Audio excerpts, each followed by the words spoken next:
Hello and welcome to this special broadcast. स्वागत है आपका इंडिया न्यूज और न्यूज एक्स पर। हमारे साथ आज बेहद खास मेहमान जुड़ चुके हैं and surprisingly we have got the coach Graham Reid with us of the Indian hockey team as well and Rupinder Pal Singh and Simranjeet Singh who has created the history.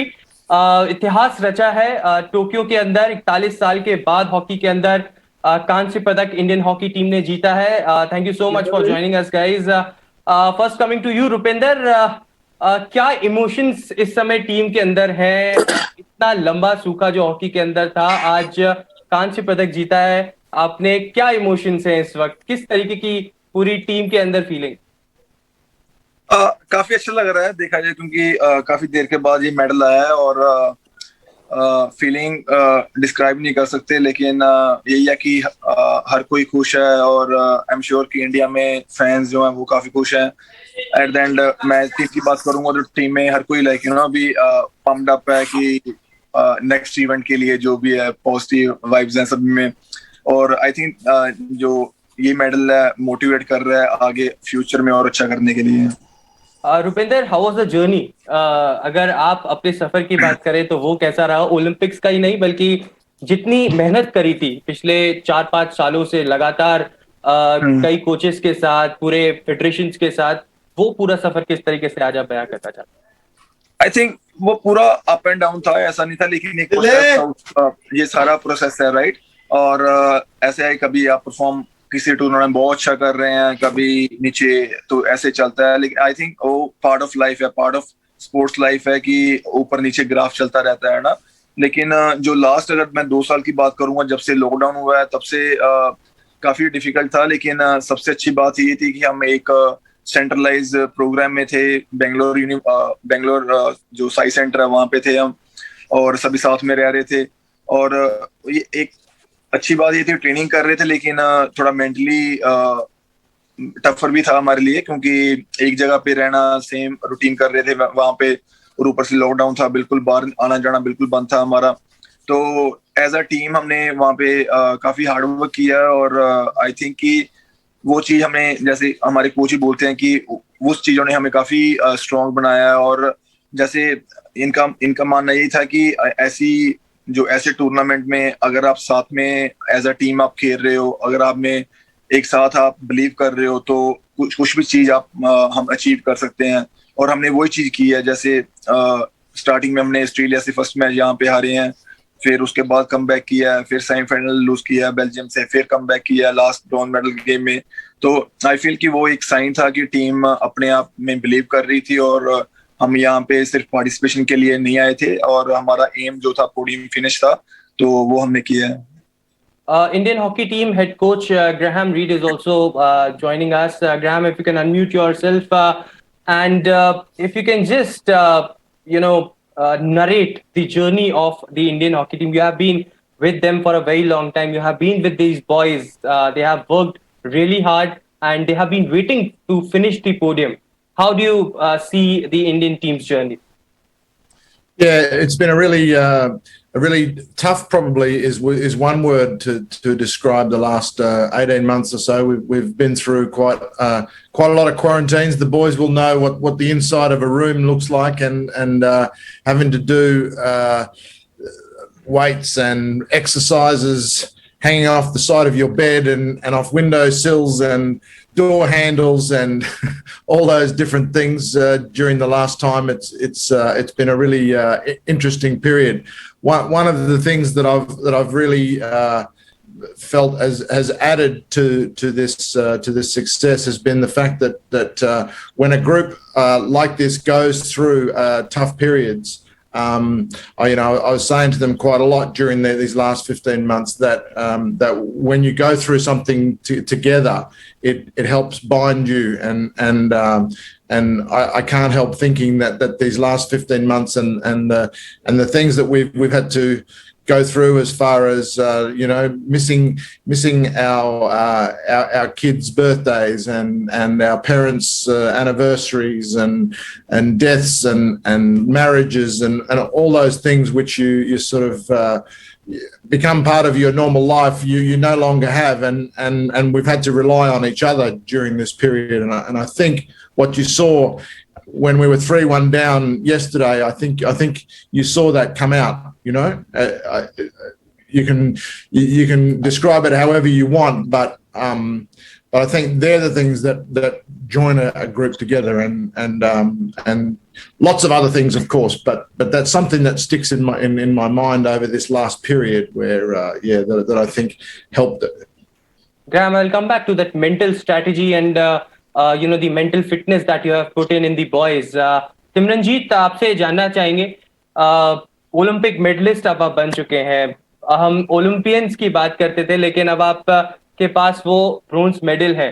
किस तरीके की इस वक्त इमोशंस फ्लो कर रहे हैं टीम के अंदर? आपका क्या सोचना है? जितनी भी आपकी जर्नी रही है उसको किस तरीके से आज आप बताना चाहेंगे?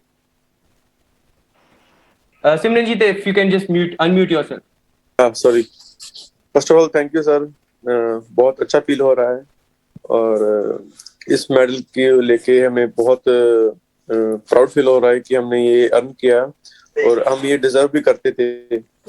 जिस तरह से हम लास्ट 1.5 साल से प्रैक्टिस कर रहे हैं, कैंपस में रह के प्रैक्टिस कर रहे हैं, और हमारी टीम बॉन्डिंग बहुत अच्छी बन चुकी थी, तो मेरे ख्याल से हम डिजर्व करते थे मेडल. पोडियम फिनिश करना हमारा डिजर्व करते थे. सिमरनजीत, आपकी स्टोरी बड़ी अलग है, बहुत ज्यादा चर्चा में भी है. किस तरीके से आपने हॉकी की शुरुआत करी? काफी लंबे वक्त तक आपको बहुत चैलेंजेस फेस करने पड़े. उसके बारे में अगर आज आप कुछ दर्शकों को बताना चाहें तो. जैसे मेरा बॉर्न यूपी में हुआ, पीलीभीत में, तो मेरे पेरेंट्स उधर ही रहते हैं बीवी, तो उधर हॉकी का इतना क्रेज नहीं था. तो मेरे जो अंकल थे वो पंजाब में रहते हैं, तो मैं फिर उनके पास चला आया जब मैं 5th स्टैंडर्ड में था. तो वहां से मेरी हॉकी करियर स्टार्ट हुआ. तो वहां से फिर मैंने बेसिक एकेडमी ज्वाइन की, जहाँ पे बेसिक्स ट्रेनिंग होती है. उसके बाद फिर मैंने सुजीत एकेडमी ज्वाइन की, जहाँ पे आप सीरीज टूर्नामेंट्स खेलने स्टार्ट करते थे वो 12-13 साल की एज में. तो वो मेरा बहुत अच्छा बूस्टअप था मेरे लिए, कि यहाँ मेरे को अच्छी एकेडमी मिली, अच्छे कोचेस मिले, और वहां से फिर हमने नेशनल खेलने स्टार्ट की, जूनियर नेशनल्स, सीनियर नेशनल्स. तो वो ये मेरा सफर था. रुपिंदर, आप इस टीम के साथ बहुत लंबे अरसे से हैं, और आप इस टीम को बहुत अच्छे से भी जानते हैं. सीनियर्स खिलाड़ी भी हैं इसमें, जूनियर्स खिलाड़ी भी हैं, कॉम्बिनेशन है एक टीम का, और आप एक सीनियर खिलाड़ी के तौर पर इस टीम के साथ जुड़े हुए थे. टोक्यो ओलंपिक्स खास तौर पर एक ऐसा प्लेटफॉर्म था जो सबसे बड़ा प्लेटफॉर्म था, और पोडियम फिनिश भारतीय टीम करना चाहती थी, क्योंकि कहीं ना कहीं हम 4th या 5th पोजीशन पे रहते थे बड़ी टूर्नामेंट्स में, लेकिन पोडियम फिनिश नहीं कर पा रहे थे. ये टीम कॉम्बिनेशन के बारे में आप क्या कहेंगे? किस तरीके की टीम बॉन्डिंग आपको नजर आई, और क्या अलग था इस टीम में जो आप देखते हैं आज की टीम में, जिसने कल इतिहास रचा है? आई फील कि जो ऑलरेडी जो जूनियर लड़के थे बीच में, उन्होंने ऑलरेडी जूनियर वर्ल्ड कप जीता हुआ है बीच में ना, उन्होंने ऑलरेडी मेडल का टेस्ट देखा हुआ था. जैसे हमारे कोच ने हमें एक बार बोला था, इस चीज के बारे में हमारी बात हुई थी. तो of course they wanted to win also. Like normally हमारी मेंटालिटी होती है, यार जूनियर प्लेयर है तो पता नहीं किस माइंडसेट से जाएंगे, इतना बड़ा टूर्नामेंट है, राइट. बट कोच का वैलिड पॉइंट था कि उन्होंने ऑलरेडी जूनियर वर्ल्ड कप जीता हुआ है, और उन्होंने ऑलरेडी मेडल का टेस्ट देखा हुआ है, and they really wanted to win and all. So एक तो वो बड़ी बात थी हमारे लिए ना, बिलीव करना कि junior boys can do it and all. So वो एक अच्छी बात थी. और उसके बाद जो कॉम्बिनेशन की बात कर रहे हैं, ऑफ कोर्स जूनियर एंड थोड़ा एक्सपीरियंस के बीच में कॉम्बिनेशन था कि क्योंकि जूनियर्स ऑफ कोर्स हमारे से ज्यादा भाग सकते हैं, they can put more effort than us. So वो चीजें थी. और बाकी नॉर्मली ये था कि टीम में जो इन्वायरमेंट था, एटमॉस्फेयर था, वो काफी अच्छा था हमारा. और दूसरी बात ये कि एक दूसरे को भरोसा करना, वो सबसे बड़ा लाइक की पॉइंट था हमारा भी. एक दूसरे को ट्रस्ट करते रहना, चाहे जो मर्जी गलत जाए, चाहे like if things go went wrong or like right now, that doesn't matter, but we have to keep doing the same thing again and again. So हम अपना प्लान फॉलो कर रहे थे, अपना जो स्ट्रक्चर फॉलो कर रहे थे हम, और ये था कि एक दूसरे को बिलीव रखो और साथ में रहो. Whatever the result come, just stay together all the time. So वो किया, और उसकी वजह से हमें अच्छा रिजल्ट मिला. रुपिंदर, थोड़ा सा कल के बारे में बताइए, क्योंकि वो जो मूवमेंट्स थे लास्ट टाइम मिनट्स, 6 सेकंड में पेनल्टी कॉर्नर मिला और वो बचाया श्रीजेश ने. उसके बाद ब्रोंज मेडल मिला, उसके पहले क्योंकि सेमीफाइनल्स में लॉस हुआ था, उसके बाद किस तरीके से उभर कर आई टीम, क्या मूवमेंट्स थे, और जीत के बाद टीम के अंदर क्या चल रहा था, आपके अंदर क्या चल रहा था, और प्राइम मिनिस्टर से भी आप लोगों की बात हुई उस वक्त, तो वो कितना बड़ा एक मोटिवेशन पार्ट था? ऑफ कोर्स लाइक जब सेमीफाइनल लूज किया था हमारा एक तब काफी बुरा लगा था सबको, ठीक है, एक इमोशनल, वो भी एक हार्ट ब्रेक था हमारे लिए, right. So the best thing कि उसी टाइम एज अ टीम हमने सेम बात की, राइट, कि we have the next game, so better है कि हम कुछ ना कुछ लेके जाएं यहाँ से, ऐसा नहीं कि आज हार गए देन फिर नेक्स्ट मैच हार जाएं। तो कोच ने ऑलरेडी हमें एक स्टोरी बताई थी कि ऐसा है कि आई थिंक 2012 की बात बता रहे थे, नहीं 1992 ओलंपिक्स की बात बता रहे थे ये, कि तब हम सेमीफाइनल हारे थे, उसके बाद फिर हम थर्ड फोर्थ मैच भी हारे थे, हम लॉस किया था हमने। तो बोल रहा कि उस चीज को अगर आपके ऊपर है कि आपने कैसे लेना है, कि you want to go back home without like empty hands और what. So of course we came here to win a medal and all, so इसलिए हमारे मन में ये था कि मेडल लेके जाना चाहे जो मर्जी हो। सो जो कल का मैच था, कल का मैच का हमारा वही था कि जब लास्ट सेकंड से एज अ टीम हमने अच्छा डिफेंड किया है, जैसे भी था वो, तो ऑफ कोर्स प्रेशर आता है लास्ट मोमेंट्स में, क्योंकि ओपोनेंट ने गोल उतारना है और ऑलरेडी गोल पर उन्होंने निकाला हुआ है, एक्स्ट्रा प्लेयर है उनके पास, तो वो प्रेशर था हमारे ऊपर। तो अच्छा डिफेंड किया, एट द एंड वो निकल गया टाइम। देन पीएमजी से बात करके काफी अच्छा लगा, लाइक ऐसी मूवमेंट्स के ऊपर बात करके अच्छा लगता है कि जब आपको प्राइम मिनिस्टर जी फोन कर रहे हैं, स्पेशली कांग्रेचुलेट कर रहे हैं और टीम को और मोटिवेट कर रहे हैं, सपोर्ट मिल रही है उनसे, है ना, तो वो चीजें काफी अच्छी हैं। Pranav, coming to you, many were saying that it will be very difficult task for you to choose the team, just because the conditions were very different in Tokyo. It was pretty hot there. How to pick the best out of these boys? How did you selected the boys, and what was the strategy? What was going in the mind, and the mental ability that you clearly mentioned about, the mental pressure that these boys haven't took in the final dying moments in those pressure situations. So what was that, and what stories have you shared with these boys?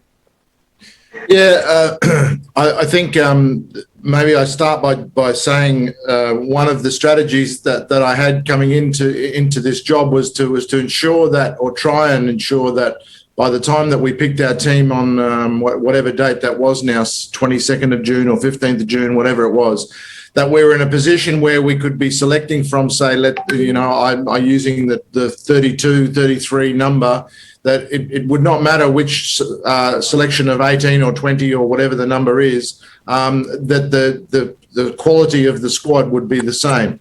And I think that when it came to that selection date, I think we were at that position where we could have selected, any of our guys to represent India, and I think the result probably would have been very similar.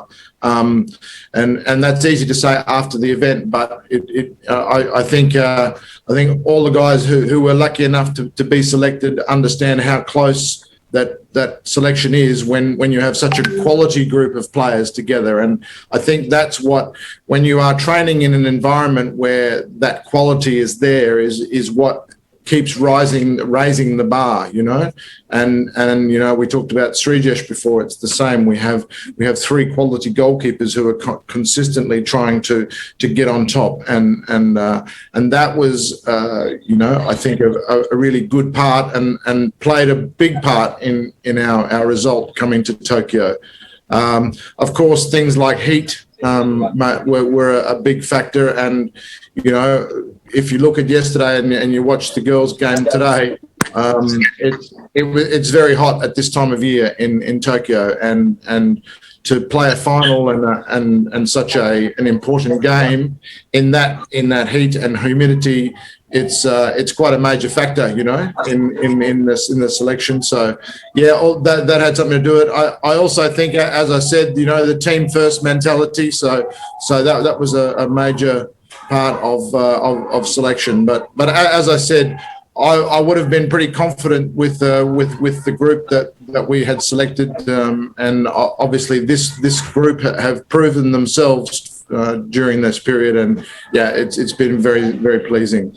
Well, of course, and they have made 130 crore people of back home in India proud. Yesterday was a celebration that it seems like Diwali in the country where Indian team has made proud. Rupinder और Simranjeet, before I finish, एक एक सवाल आपसे मैं लेना चाहूंगा, बड़े ही छोटे से, क्योंकि आपने प्राइम मिनिस्टर का जिक्र किया रुपिंदर। उड़ीसा के चीफ मिनिस्टर से भी आप लोगों की बात हुई, और उड़ीसा के अंदर जिस तरीके से सपोर्ट किया गया आप लोगों को, आप वहां पर काफी लंबे अरसे से खेलते आए, हॉकी इंडिया लीग का भी एक बड़ा अच्छा आप लोगों को एक्सपीरियंस मिला, उसके बारे में क्या कहना चाहिए? सर उनके लिए तो सिर्फ एक थैंक यू बोलूंगा, क्योंकि थ्रू आउट द टाइम उन्होंने हमें सपोर्ट किया है ना, और जब कोई स्पॉन्सर नहीं था तब वो आगे आके हॉकी टीम को हमें स्पॉन्सर किया, एंड देन वर्ल्ड कप करवाया, एंड जो भी हमें कुछ भी अगर हॉकी इंडिया टीम को कुछ कोई प्रोवाइडिंग टूर्नामेंट, जहाँ अगर जब हमारे कैंप थे भुवनेश्वर में, कोई हमें कोई प्रॉब्लम नहीं आई वहां पे, है ना, तो वो चीजें काफी, हर चीज में हमें सपोर्ट मिली है। और एट द एंड जब ये बैकग्राउंड जो चीजें अगर आपको अच्छी चल रही हैं, then automatically on the field चीजें ऑटोमेटिकली बेटर होती जाएंगी। Simranjeet, back home in India क्या मैसेज देना चाहेंगे, किस तरीके का सेलिब्रेशन करना चाहेंगे वापस भारत आकर, किन किन से मुलाकात करना चाहेंगे, क्या कुछ तैयारियां अब होने वाली है? अनम्यूट कर दीजिए। सर, घर आके पहले फर्स्ट ऑफ ऑल पेरेंट्स से मिलेंगे, सबसे ज्यादा खुशी तो उनको मिलके होती है, बाकी अपने फ्रेंड सर्कल से मिलेंगे, और जहां जहां भी हम जाएंगे मोस्ट ऑफ द टाइम कुछ लोग तो हमारे टीममेट्स ही होते हैं, जैसे रुपिंदर पाजी, मैं, गुरजंट, हम लोग मोस्ट ऑफ द टाइम इकट्ठे ही रहते हैं, तो काफी फन होने वाला है आगे। चलिए, thank you so much for joining us, thank you coach for joining us on this special broadcast, and all the best for the future endeavors. A team has really made us proud, you have made us proud, and back home it's the celebrations. Thank you so much.